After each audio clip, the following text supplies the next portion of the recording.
डॉली जी, आप अंदर होकर आई अभी, आपने डेड बॉडी देखी? हाँ, मैं डेड बॉडी कहना चाहूँगी। इंसान जब मर जाता है तो डेड बॉडी ही कहता है। प्रत्युषा बनर्जी को देखकर आई हूँ मैं, और प्रत्युषा बनर्जी के बॉडी जो जो जैसे वो लेटी हुई हैं ऐसे लग रहा है सोई हुई हैं, और उनके ऊपर जो सफ़ेद चादर जो यहाँ तक ऐसे सर पे यूं पर ऐसे करते हुए पूरी है, यहाँ पर यूं ढकी हुई है इधर तक। तो यहाँ पर जब चुन्नी आती तो मैंने उसको नर्स को बोल के ये हटवाई। पूरे होंठ काले हो चुके हैं उसके। माथे में यहाँ पर सिंदूर है बहुत ताज़ा उस पर, और सिंदूर वो है जो निकला नहीं है, लाल कलर का सिंदूर है पूरा माथे में। उसके जो पुराने बॉडी मार्क्स जो शरीर के थे वो चेहरे पे थे, कोई फ्रेश बॉडी मार्क्स नहीं हैं।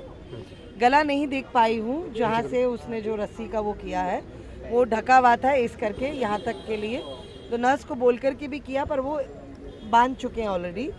तो अभी 1 घंटे में शायद कूपर या सिद्धार्थ, नहीं इसको कूपर ले जाएंगे, माँ बाप आएंगे तो उसके बाद पोस्टमार्टम। सिद्धार्थ या कूपर दोनों में से एक जगह पे। तो प्रत्युषा ने कभी कोई इस बीच में कोई बातचीत हुई कभी, जब ये मतलब इंसिडेंट हुआ उससे पहले कभी हाल फिलहाल में कोई नहीं, बातचीत बहुत हुई? सारी ऐसी खबरें मैं आपको बताना चाहूँगी। मैं सरप्राइज़ हूँ और मैं सबसे विनती करती हूँ, जो आज टीवी फैटर्निटी के लोग इतने सारे आए थे और इतनी सारी चीज़ें जानते हैं आप, उसके बावजूद अगर आप चुप रहते हैं, मैं चाहती हूँ और मैं ये विनती करती हूँ सब पर कि सच्चाई मालूम होनी चाहिए सबको।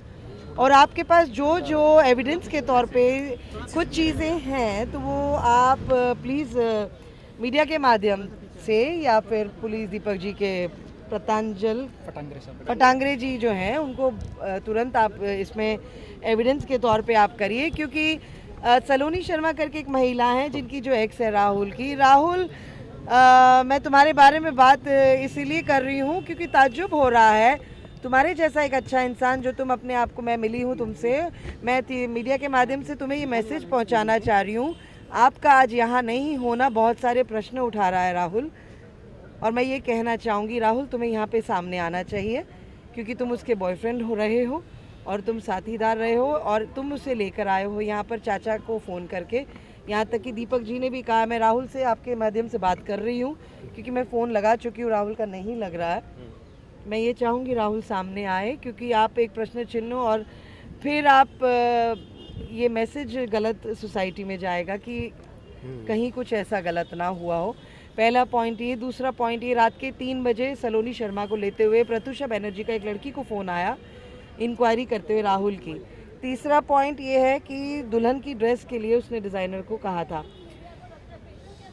तो हर चीज़ में जो ये हुआ है, बहुत सारी चीज़ें हैं जो प्रश्न चिन्ह उठा रही है, और मैं ये कहना चाहूँगी कि प्रत्युषा जैसी स्ट्रॉन्ग बच्ची, आप ये अंत तक, आप इतने अंत तक आप इंसान कैसे पहुंच सकता है कि अपने आप को वो मार सकता है। तो ये हालत और ये टेम्परामेंट, ये आपका दिमागी हालत क्या उस तरफ ऐसा पहुंच गया कि आपने अपने आप को हैंग कर दिया। तो lots of things are there, it's not so easy to kill yourself. जी, वो सलोनी वाला जो मैटर, एक बार हमें थोड़ा समझ सलोनी कौन थी? सलोनी शर्मा राहुल की एक्स गर्लफ्रेंड थी। हर सबका अतीत होता है, क्या तो एक्टिंग मुझे नहीं इसके बारे में ज़्यादा पता है। तो उसकी एक सखी जो थी वो बता रही थी प्रत्युषा की कि दीदी इन्होंने हमको फ़ोन किया था प्रत्युषा ने, और प्रत्युषा रात के 3 बजे मुझे इंक्वायरी कर रही थी सलोनी शर्मा की। आपको नंबर चाहिए तो आपको देती हूँ, ऐसे भी कहा उन्होंने मुझे।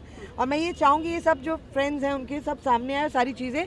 और याद रखिएगा फ़ोन में ऑटोमेटिक रिकॉर्डिंग्स होती है, तो प्रत्युषा का फ़ोन भी राहुल के पास है। राहुल, फ़ोन में रिकॉर्डिंग्स हैं, एविडेंस हैं, मैसेजेस हैं, तुम्हें फ़ोन आए इसके आए। Rahul please request to you, बेटा सामने आओ और बात करो, और please face, because Dilip ji inspector is looking for you and he wants to talk to you. और वो ये पूछ रहे हैं कि डॉली जी अगर आपकी बात हुई तो मैं राहुल आपको फ़ोन कर रही हूँ, आपका फ़ोन नहीं लग रहा है, तो आप आइए। शकीब, ये फिर एक जिया खान जैसा केस तो नहीं बनता जा रहा है? जिया खान के बारे में मैं यहाँ पे प्रत्युषा बनर्जी की बात कर रही हूँ। उस तरह से कहीं ये सारी चीज़ें उसी तरह से मतलब जो कण है वो मिलते जा रही हैं, कड़ियाँ, इसलिए मैं आपसे पूछ रहा हूँ।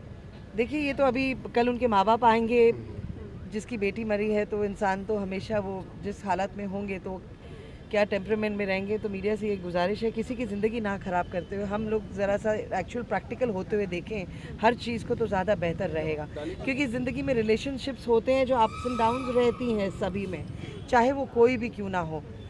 पर मैं ये मैं ये मानती हूँ भागना और जाना नहीं चाहिए, सामने रहना चाहिए और फेस करिए, क्योंकि आप सच्चे हो तो आपका साथ सच्चा साथ देगा हमेशा। मैम पेरेंट्स कब तक आने की आशा है? कल आएंगे।